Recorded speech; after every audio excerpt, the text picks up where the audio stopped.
Hey everybody, Tim Albrecht here, and welcome to this week's episode of the Ask a YFP CFP segment of the Your Financial Pharmacist Podcast, where we feature questions from you, the YFP community, to be answered by one of YFP Planning's fee-only certified financial planners. Before we jump into today's question, I want to give a shout out to YFP Planning's incredible team that makes this segment possible. YFP Planning offers fee-only comprehensive financial planning services that are customized to the pharmacy professional. So whether you want to optimize your investing plan, pay off student loans, or simply build a solid financial plan, YFP Planning helps get your income working for you rather than the other way around. You can learn more and book a free discovery call by visiting yfpplanning.com. Again, that's yfpplanning.com. Okay, this week's question comes from Daphne in Madison, Wisconsin. She asks, I work in an oncology autoimmune clinic. Every day we see people living through a major health challenge. Many still in their prime working years, sometimes with kids still at home. So it's made me think more of how I'd manage something similar, both from a social support standpoint, but also a financial one. Even with disability insurance, it'd be a struggle.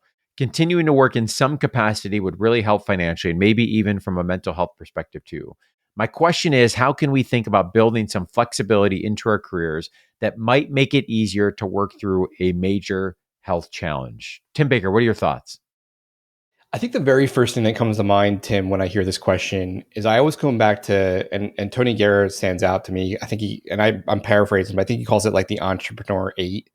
So it's basically you work 4 days and then you carve out a day to work on kind of your side gigs. I think one of the things that, we talk about with, financial services is that diversify. And that's typically really what we're talking about is your investments. But diversification can also come in your income streams. It's just a lot of us, we don't think of it that way. And I think if you have multiple income streams coming in, the better you can, weather some of these storms, especially if they're passive. And again, not all passive income streams are truly passive because, those take work to build and to maintain as well. So that comes to mind. I think this is a tough one though, Tim, because, you're in this space where it's, you still have the, if you have a disability, you still have the basic expenses, but you probably also have medical bills.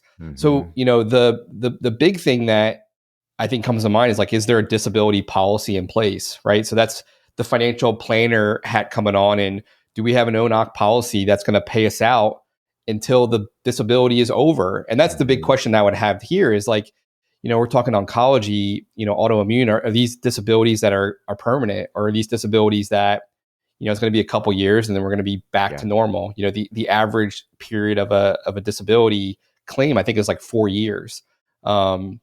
So, I think that's the financial planner hat coming on, and that's also then where I start looking at the balance sheet and the financial plan, and I'm saying, okay, almost start this from like a zero-based budget approach. So build from the ground up. So the questioner, Daphne, you're like, hey, this is it'd be a struggle even with disability insurance, and I would say you're right. It is going to be a struggle. I think anytime that you have an event that disrupts your ability to earn, it's going to be a challenge, and there has to be some sacrifice in what we do here. So I think almost building from the ground up, not just from the perspective of the financial plan, but putting my life planner hat on, is like, are we even in this, and it probably even becomes more crystallized, Tim, is, if we have something like this that potentially is life-threatening cancer, are we putting the first things first? Are we examining this? Are we doing this? Because you really never know. Cliche, you never really know when your days are up. So I think this is both a life planning question and it is a financial planning question. And the extremes of this could be, the extremes could be polarized, meaning that it could be where you're working through something that you're out 6 months to a year to, this is the rest of your life. You have a disability the rest of your life. And there are different resources out there, from policies to Social Security benefits that you could tap into that can kind of buoy you through the storm, so to speak. So I think that those are the things that I would, be looking at. But, the question is, how can we think about building some flexibility in our careers that might make it easier? And I think, again, I go back to that kind of entrepreneurial 8 but the flexibility is, what are the levers that we can pull within the financial plan itself, to kind of make this work. And, there are lots of things like, if you address the student loans, if you still have student loans, a lot of those, especially on the federal side, they're forgiven upon death and disability. So that's one thing that, a lot of people will think about is like when I ask a question, if today was your last day, like what would you, and the student loans still come up. And for a lot of that, I'm like, push that away. So student loans in a lot of cases for federal, you're going to be okay. But different sources of income, we mentioned the disability policy, do you have those cash accounts, the emergency fund, even traditional investments, there are ways around penalties and things like that, things like substantially equal periodic payments that you can kind of get around, a 10% penalty on an IRA or 401k. Can we tap into home equity?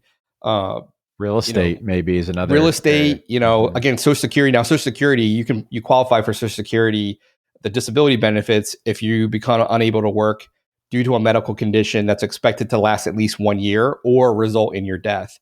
So those again are things that you can pull. And then there's the social aspect of it too, Tim.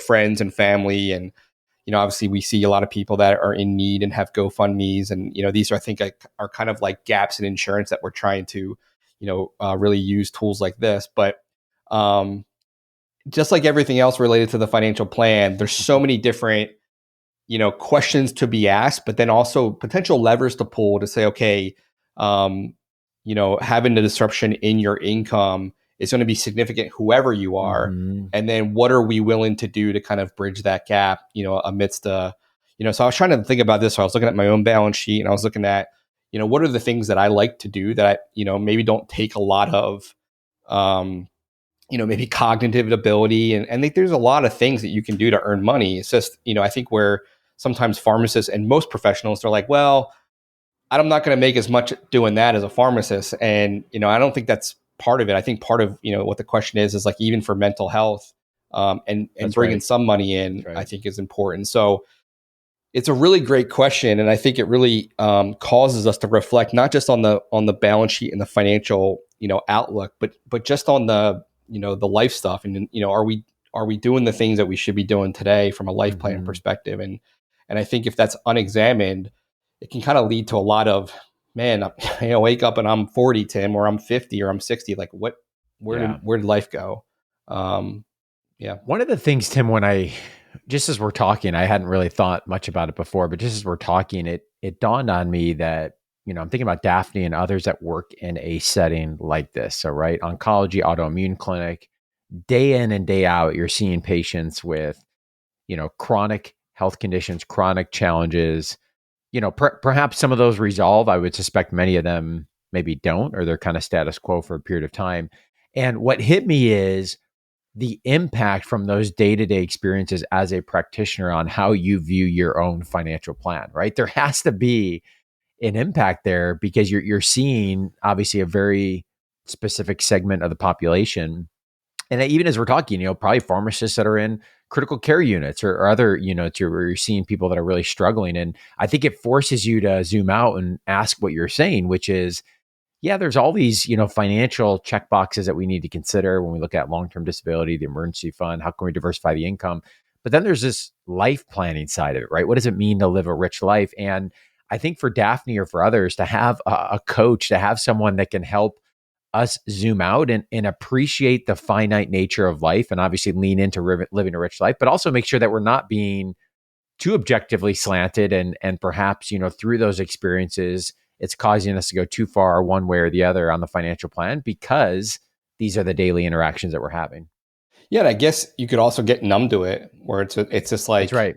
We see that with student loan, the student loans, it's kind of like, it is this thing that's just part of our life. And, you kind of, you don't do what Daphne's doing in this case is examining this.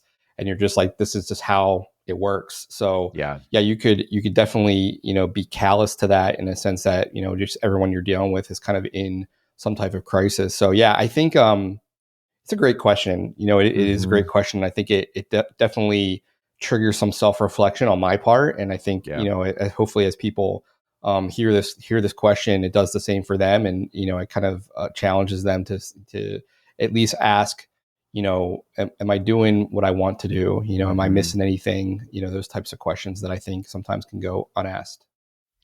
Daphne, again, great question. Thank you so much for taking time to submit it. We really appreciate that. As a small thank you, we're going to be sending you a super comfy YFP t-shirt. And to those listening, we would like to feature your question on an upcoming segment of the podcast. You can send that question via email, info@yourfinancialpharmacist.com, or you can record your question directly by visiting yourfinancialpharmacist.com/ask-YFP.